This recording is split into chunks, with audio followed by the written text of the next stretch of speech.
Welcome back to this week's episode of Talking About the Warriors. This is Anna. And Rashad for your baseball news.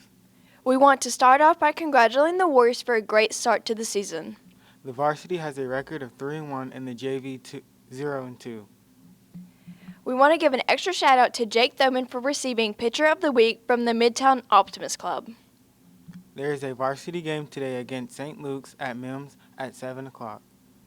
And a JV game February 26th at 11 and 1:30 against Cottage Hill at the Cottage Hill West Campus, and another one the 28th at 2:30 against Murphy at Mims Park. Now to David with softball news. Thanks, Anna and Rashad, for our baseball news. I'm David, and I'll be talking to you about the latest softball news. Last weekend at the MGM Invitational, unfortunately, Davidson was unable to get a victory. This week's game against Moss Point was rescheduled, and the game against BC Rain was canceled. Coming up, we have two games next week. Davidson plays Murphy on Tuesday, March 1st at 5 o'clock p.m. Then we have a doubleheader against Moss Point on Thursday, March 3rd. Due to the rescheduling, the time is currently to be announced. We play both opponents here at Davidson. That does it for this week's softball news. Now to Kendall with our golf news. Thanks, David. Our golf team has been practicing at Magnolia Grove Golf Course. We had our first match on the 21st and the 23rd. Anne Marie Fulton shot a 125 on the 21st and a 61 on the 23rd. Emily Woody shot a 125 on the 21st and a 65 on the 23rd. Next week's matches include the boys' game on the 28th at the Golf State Challenge at Lake Forest Golf Course, and a game at Spring Hill versus McGill and Sareland. And in tennis news, this week we have a JV home game match against LaFleur High School. We won 6-3 overall, winning 4 out of the 6 single matches and 2 out of the 3 doubles matches. We don't have any matches scheduled in the near future. We would love to see all of our Wild Warriors at the tennis match. We'll have you know the events are free. Now with Stephen with soccer. Thanks, Kendall. On to the soccer report. Last week, the Warriors took another win against Alma Bryant 7-0. They're on a 2-game streak, leading Davidson to be the first in the 7A area.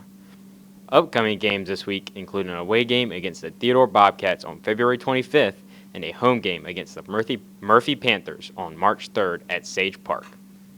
This week, we interviewed Coach DeLongo on the team's best quality going into the season. All right, Stephen, that's a great question. The team definitely, to me, is the diversity of the team. They come together fantastic from all different walks. We probably have the most diverse team in not only in the county but probably in the state. And the way they come together cohesively, work for each other, love on each other off and on the field. But at the end of the day, they have a common goal, which is soccer. They have a way of bonding, which is really good because if you have the chemistry comes together pretty well. And I've been very fortunate over the past years, even over the past 14 years, it always seems to be the chemistry always comes together for us. Thanks, Coach. On to basketball. Thank you, Stephen. My name is Belle, and here's the basketball and track reports. For the basketball team, the Lady Warriors came back to Davidson after defeating Theodore and advancing to the Final Four with a score of 62-43, the first time since 2012 for the Warriors, according to Ben Thomas. Finally, congrats to Kelsey Thompson for being selected to participate in the Alabama-Mississippi All-Stars Classics. To conclude this broadcast, we pass the baton to track coaches Eubanks and Hutchison for their commentary in the upcoming track and field season. You know, we're really excited this year about the 2022 track season. The last 2 years have been cut kind of short with COVID and then the participation last year coming off of that. So we've got about 90 kids that have come out and they're all been working real hard. We're really excited about that. Anybody stand out to you?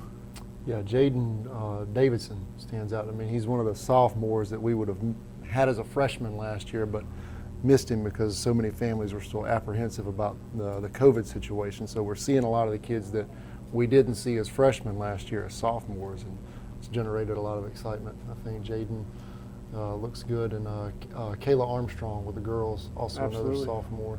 Absolutely. You know, something that we haven't had a lot of in the past is distance runners and hurdlers. We have built that. We put an extra focus on building that up, and We have Coach Guy, who's come over from cross country, that is now running our distance team, and she's done a great job with them. Some things coming up. Our season starts next week, March 5th at MGM. It'll begin at 9 a.m., be our first meet of the year. The rest of March is kind of some preliminary meets leading up to Mobile County Championship. Will be the following Saturday, March 12th at St. Paul's for the Jim Tate Relays. It's always a fun one. That we usually do really well in the field events, and those being able to stack together right there gives us a good opportunity to win that this year. That was the Southeastern Relays at one point, wasn't it?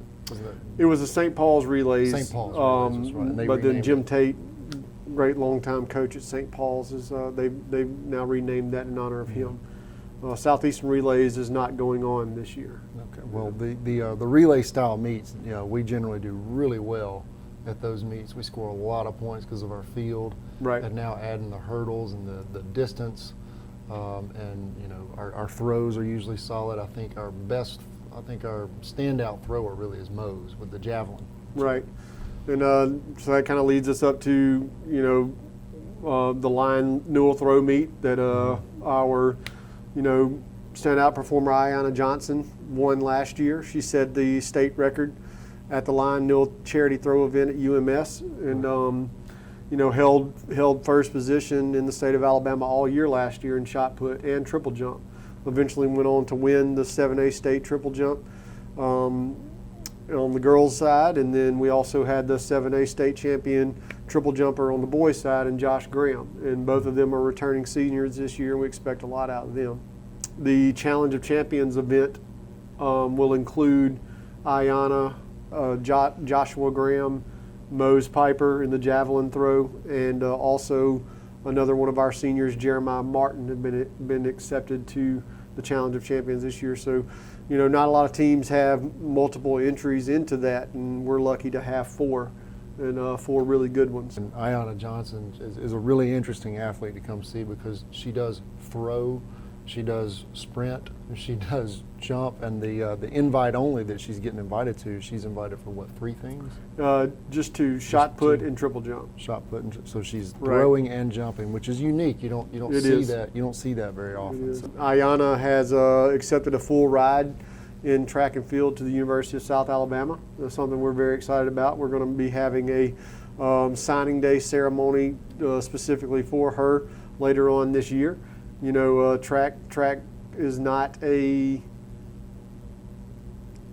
big as football, and so there's not as many scholarships to give out, not as many full ride scholarships. It's really unheard of for someone to get a full ride scholarship in track and field. So the fact that she got one so early on is incredible. It speaks to her talent.